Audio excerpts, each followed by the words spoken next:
So on to example 2. Again, you want to have figured out what the equation is before you watch this video. So stop now if you haven't done that and go back and do that before you watch. Okay, moving on. Hopefully you've done that. We're going to move this out of the way. Our equation for number 2 is 7/8 plus 3/4. You might get a little worried because there are big numbers like 7 and 8, but don't panic. It's going to be okay. So again, click on this link in the blue to get to this page. Now, we're going to start with our 1, and we're going to do 7/8. So that means I have to have 7 of these blue pieces. That's 4, 5, 6, 7, and then we're going to do 3 of the 1/4. All right, so that's a lot. That's more than 1. So our answer is going to end up being an improper fraction because it's more than 1, and that's okay. So what we're going to do is we are going to think of a number that goes into both 8 and 4, our current denominators. So if I wanted to do that, I might make a list of 4 numbers that multiples of 4 and multiples of 8. So if I do 4, let's say I do 4, 8, 12, 16. And now I'm going to do multiples of 8. So that's 8, 16, 24. And I want to look for the number that they have in common that's the smallest. So I see there's an 8. Oops, that's not a highlighter.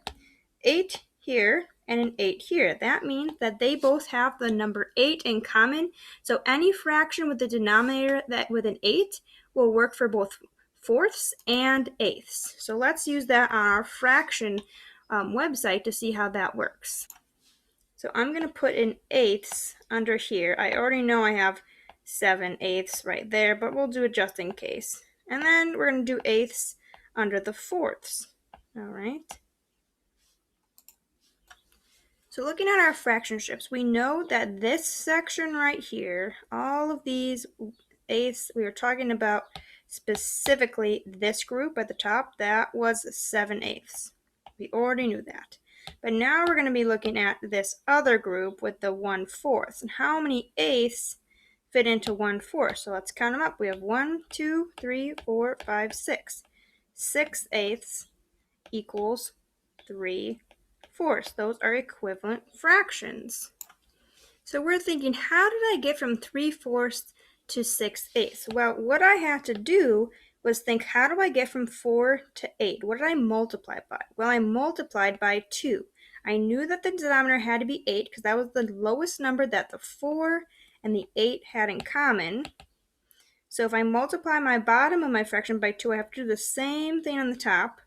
And 3 times 2 is 6. That is how we got this fraction 6/8. It's equivalent to 3/4, and now we can add our two fractions together. So if we add 7/8 plus 6/8, we get 13/8. And like we said, this was going to be more than 1 because we have this space after the 1 stick that showed us it was more than 1. So if we were going to make this into a mixed number, we'd have to say, in 13/8, how many groups of 8 are there? So if we made a list, 8, 16, oh, that's too big. So there's one group, and then we have to count from 8 to 13. So 8, 9, 10, 11, 12, 13. That's 5 left over out of a group of 8.